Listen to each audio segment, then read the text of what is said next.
Live Zone. It is now 1 p.m. Eastern. Thank you so much for watching. Well, some aides to President Trump said he is now more seriously considering resuming combat operations in Iran.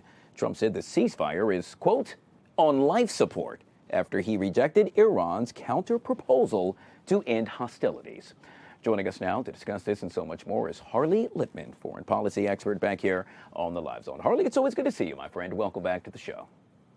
Thank you so much. Good to see you as well. Harley, as you just heard me make mention, we know that the president is yet again considering resuming combat operations. This, as Iran's top negotiator says, the U.S. will have to accept his country's peace plan or else American taxpayers will pay the price. What say you, Harley? Well, of course, Iran is trying to provoke the United States and its citizens with their clever public relations and manipulation. But at the end of the day, Iran thinks that they're winning. They think they could outlast President Trump because they could pass on the suffering to their own people. It's a dictatorship. And they feel that President Trump has so many more pressures than they do. The media is hostile to the war in Iran. You have the midterm elections, the price of gas. And they feel that President Trump doesn't have the staying power. I think they're wrong on all the above. That they're miscalculating.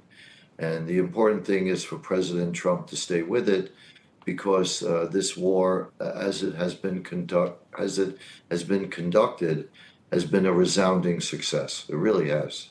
Let's move on to Germany, believe it or not, where in this case we know that President Trump's snap decision to pull some 5,000 U.S. troops out of Germany, well, it's not really pushing the needle, if you will, for European nations to enter the U.S. war with Iran or help Washington to reopen the Strait of Hormuz. Would you say that is actually the case? It may be, but more importantly, it's a powerful symbolic signal to Europe that they got to do more to protect themselves from the major threat, which is Russia. They have a real threat from Russia, who has attacked a European nation, Ukraine, and threatens other European nations. And in the back of everybody's mind in Europe, they think they can rely on the United States to protect them. Well, President Trump is telling them with this signal of the withdrawal of 5,000 American troops from Germany that you can't make that assumption anymore. The United States is looking for Europe to do more of its share in defending the continent, and it's working. I mean, his strategy of scaring Europe has been very effective. He got many European nations to pony up and spend as much as 5% of their GDP on defense, when historically they were supposed to spend 2%. They weren't even doing that. So I think he's getting Europe to do more for NATO than what President Obama and Biden were effective in doing. They weren't able to get European nations to spend more on their own defense. So I think this is another win for President Trump. Yeah. Oh, we're making reference to European nations. Let's bring it back to the Gulf, if you will. In this case, the Gulf states in their role surrounding the conflict in Iran. What say you about that? Well, what has come out of this is the extraordinary effectiveness, courage, and loyalty of the United Arab Emirates. When you think of the war that just took place with Iran, the United Arab Emirates was attacked almost 3 times more with missiles than even Israel was. Think what that says. Now, why is that? Because the UAE is a model of Muslim moderation. They have a church, a synagogue, and a mosque right next to each other in the United Arab Emirates. They have a thriving economy. People are relatively happy. They're not repressed. So this is a thriving, extremely successful nation, which is a huge threat to Iran. And the UAE has been with us 100%, and they've been very effective in countering the missile attacks from Iran. So we should support nations like the UAE and other Abraham Accord nations and give them priority when it comes to getting resupplied or new American military equipment. They've earned it and they deserve it. These are our best allies. They're fully in with the American alliance and supportive of our goals. The UAE, for example, far more loyal to the United States than looks like many European nations are that are members of NATO.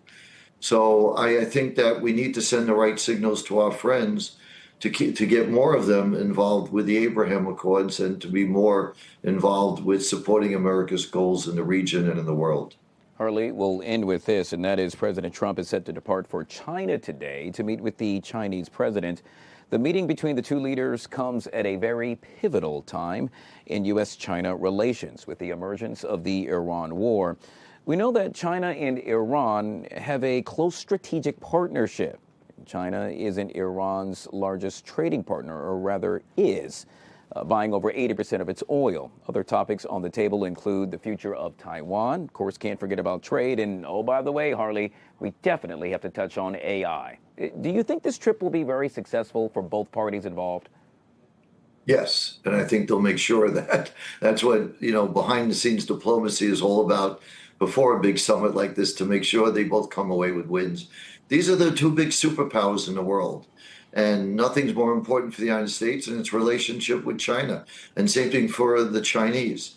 The Chinese want to dominate, and they'd like to push us out of at least the Pacific, if not dominate the world economically. But they've got to work with the United States, and I'm very hopeful. I think what's going to be interesting is what's on President Trump's mind is to get leverage with China over Iran, so the United States could have a win. And China's going to probably avoid that conversation or try to.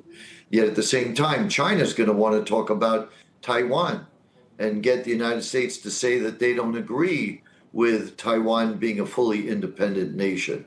And President Trump will probably try to avoid that. And China will probably want to talk about Japan, the Philippines, maybe South Korea, saying they've become more aggressive, a little more threatening to China. What can you do about that? So each have their own agendas, and each want to accomplish something from the other. And there may be some give and take, and we'll find out shortly what will come out of this. Yet again, the president set to depart for China later today. We have also gotten word, Harley, that Defense Secretary Pete Hegseth will be traveling with the president as well. Mr. Harley Lippman, foreign policy expert, joining us right here on the Live Zone. It's always good to see you, Harley. Good to see you too. Thank you. We'll take a quick break. On the flip side of that break, did you hear? Florida prosecutors will